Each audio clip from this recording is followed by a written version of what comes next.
a thought hit me. A thought, not a thought. A thought hit me. And Pusha T, let me go back for a second. Stay with me.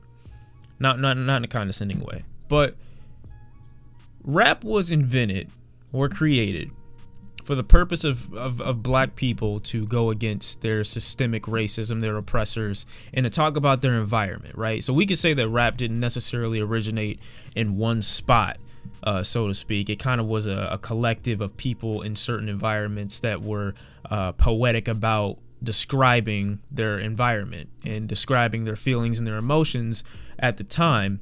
And they added a little bit of rhythm to it, which is, you know, rhyming and poetry, rap music, right?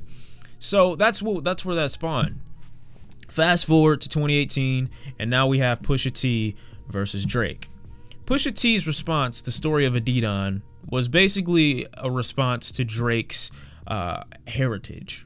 It was less of a response to Drake as a rapper. That's why he said putting the ghostwriting and putting the drug dealing aside, let me talk about you as an individual. If you look at it from the perspective of black artists or black people going against their oppressors to an extent, the Pusha T response actually means twice as much as I initially thought it did, where Pusha T says, you are dancing for those people. And I didn't really know what he meant by that until I dove into the Story of Adidon again and again and again. And I listened to his verse and I heard him say to Drake that basically Drake has an issue with his blackness, or Pusha T basically views Drake as less black or not really a black man. So if I'm looking at it from that perspective, the next thing I have to come to is Pusha T coming at Drake not only as a rap rival or a rap adversary.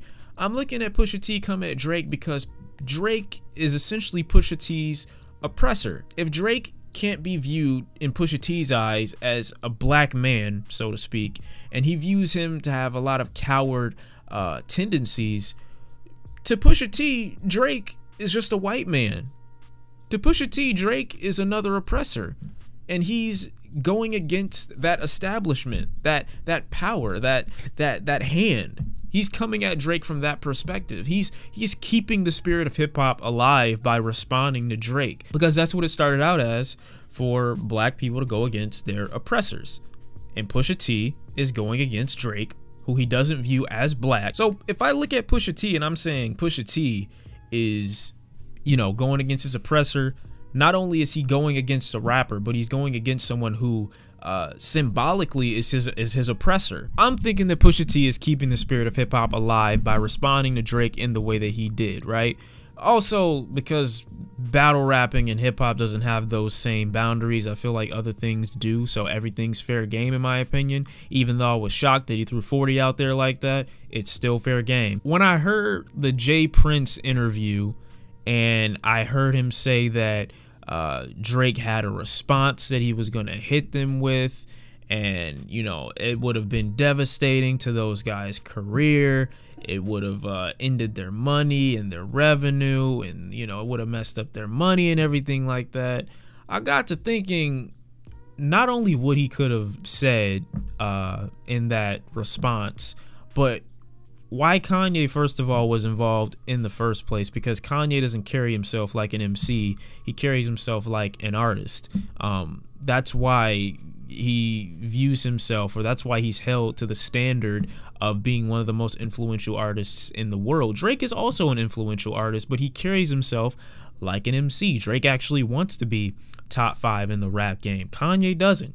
Kanye just wants to be the best. He wants to be on top, but he doesn't want to be in the same conversation with a Cole and a Kendrick like Drake does. So Drake coming at Kanye for having writers makes zero sense, because Kanye is not that type of artist, and he's always been very open and vocal about who he's had writing for him and writing with him. So that's kind of like a moot point. I watched an excerpt of a Joe Budden podcast not long ago, or literally yesterday. I'm saying not long ago, and his point was to say that J Prince is essentially, you know, Drake's OG to an extent, and who backs you matters a lot. And then I got to thinking, well, why? Drake, in his response to Pusha T, literally said, my lyrics did it, my hooks did it, my spirit did. If the spirit of hip hop is not the forefront of a beef, then what are you arguing here? Pusha T is going back at Drake's manhood. Like, as a man, Pusha T is coming back at Drake. And Drake was saying to Pusha T that my spirit did it. So if your spirit is involved in the music that you make, how can it be so easily ruled by a money-making decision or a tactic? So if everything you do is handled tactically and none of it is handled based off of what you just feel you should do just as a man, just for your own. I have a principle against violence, right? If somebody touches somebody I care about, all that shit goes out the window. Is that the way Drake is handling himself in this beef? Like, the value matters more than the principle? And this is where I look at the beef and I'm like, yes, Pusha T won, but we're not getting a response from Drake. And my problem with Jay Prince and why in his response, giving the response the way he gave it, it just seemed like a cop-out to avoid an L for Drake, to make it seem like Drake is still on top, which he is, even when he's not, when it comes to battling MCs that are actually gonna give him an issue. I know Kanye has more to lose than, like, let's say a Meek Mill, but those principles didn't exist when Drake was going up against Meek Mill. They didn't exist when Drake came back at him with not one but 2 diss tracks. They didn't. That shit didn't matter then when Drake was winning. When Drake had the upper hand on his adversary or his opponent. That principle of I'm taking a hit with my investment, that didn't exist then. But it exists now that Drake is publicly being shown to be on the ropes. And this is why it annoys me, because I know the perception of rappers is why a lot of us either do or don't support them. Like, if you look at Troy Ave or Tyga or certain other artists, you're less likely to support them, not because their music, you know it to be bad all the time, but for their perception. A lot of people view them as corny, so that takes a toll on their money, on their revenue. And I know a lot of people don't understand that. They think, oh, as long as you make good music, then you make good music. That's not true. The perception of an artist means a lot to their sales. If you rap like you're on top, that's one thing, but if you appear to be on top, that's a whole other subject. Look at Meek Mill. Meek Mill makes some good music. Meek Mill makes decent, pretty good music. I would put him at a B+ rapper. But the minute he lost to Drake, the perception of Meek Mill was, that's a L. So I get Jay Prince wanting to prevent Drake from becoming an L. And I know this is the first time we've seen Drake take this kind of L, but do you really think that because Pusha T gives Drake an L that people aren't gonna buy his albums or his music? Like, it'd be one thing if Drake didn't turn corny overnight because Pusha T gave him this diss. People felt the way they felt about Drake before the Pusha T diss.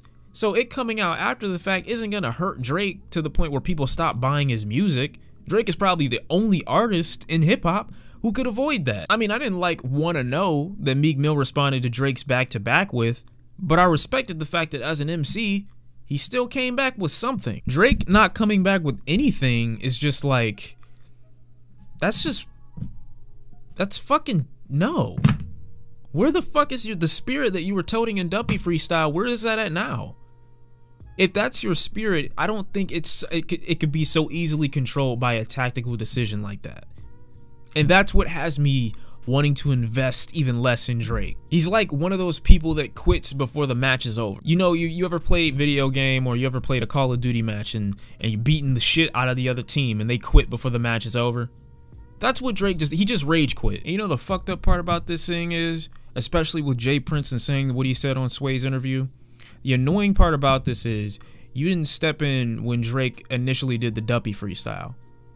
This response to Duppy only occurred because Drake decided to throw Virginia Williams' name, Pusha T's fiance, into the mix. Then all the gloves came off, right?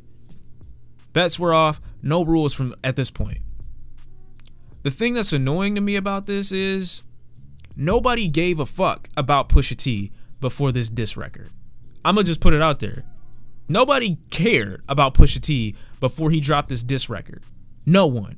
The people who are saying, oh my God, Pusha T bodied him, are literally a good portion of them, I am guaranteeing you, are just Drake haters.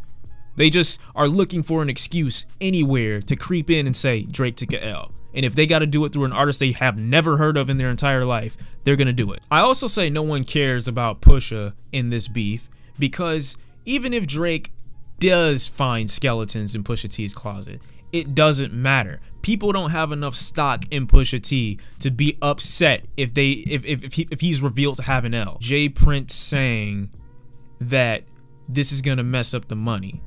But you didn't say that when Drake made the initial response to Pusha T. You didn't tell him, hey, sit down before he went at an MC that could actually go bar for bar and hit him back where it hurts. You didn't say that. But now that he's losing, now you want to say it's messing up the money.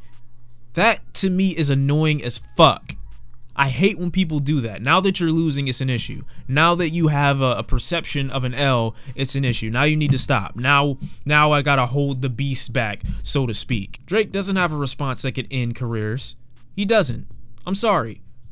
If Kanye saying 400 years of slavery sounds like a choice didn't end his career, there's nothing fucking Drake could say. Nothing. I guess this thing just helps me understand how tactical these artists are playing, and it's annoying. I don't want to get invested in the beefs or anything like that, because I feel like it's so tactical, and anybody who has a response that's actually gonna give someone an L, people are so afraid of that perception that, oh my God, I can't respond now. I gotta make it seem like I'm still on top somehow. We know what's going on. We know the truth. Yes, Pusha won the beef, but it's like an assisted suicide more than it is a direct win.